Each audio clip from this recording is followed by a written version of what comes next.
Спасибо за спасение нашей жизни. Под таким девизом во Дворце культуры металлургов прошло мероприятие, посвященное Всемирному дню донора крови и Дню медицинского работника. Среди приглашенных – доноры, сотрудники Республиканской станции переливания крови, добровольцы, а также медработники завода «Электроцинк». В этот важный день знаком «Почетный донор России» наградили тех, кто сдал кровь больше 20 раз. Организаторы мероприятия отметили, что в этом году список почетных доноров был значительно расширен. Поздравил всех главный врач станции переливания крови Марат Тамаев.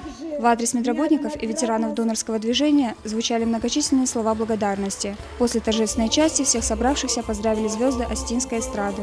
Это мероприятие стало для Дворца уже традиционным, потому что первый раз мы объединили эти два замечательных праздника в прошлом году, так как мы посчитали, что эти праздники не просто в одном месяце и не случайно они так близко друг к другу. Сотрудничество доноров и медицинских работников – это яркий пример спасения жизни людей.